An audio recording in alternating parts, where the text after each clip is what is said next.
This is the introduction to the book of Ruth from the Message translation of the Bible.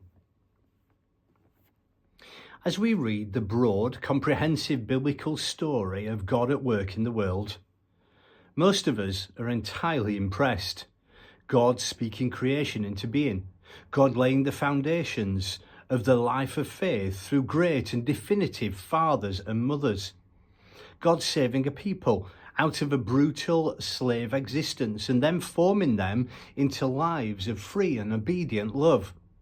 God raising up leaders who direct and guide through the tangle of difficulties always involved in living joyfully and responsively before God. Very impressive. So impressive, in fact, that many of us, while remaining impressed, feel left out. Our unimpressive, very ordinary lives make us feel like outsiders to such a star-studded cast.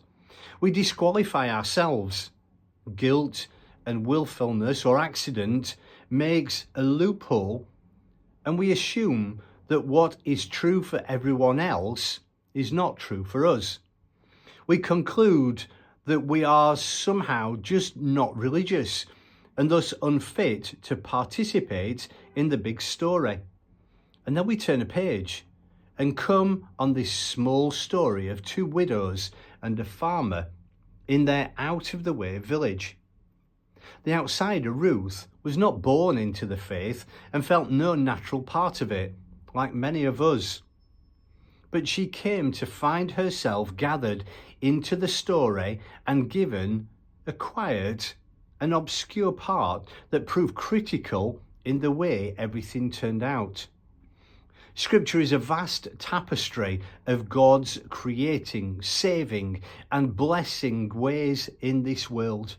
The great names in the plot that climaxes at Sinai: Abraham, Isaac, Jacob, Joseph, Moses. And the great names in the sequel: Joshua, Samuel, David, Solomon, can be intimidating to ordinary, random individuals. Surely there is no way that I can have any significant part on such a stage. But the story of the widow, impoverished, alien Ruth is proof to the contrary. She is the inconsequential outsider whose life turns out to be essential for telling the complete story of God's ways among us. The unassuming ending carries the punchline. Boaz married Ruth. She had a son, Obed. Obed was the father of Jesse, and Jesse the father of David. David, in its artful telling of this outsider widow, uprooted and obscure, who turns out to be the great-grandmother of David and the ancestor of Jesus. The book of Ruth makes it possible for us to understand ourselves, however ordinary or out of it, as irreplaceable in the full telling of God's story. We count every last one of us, and what we do counts.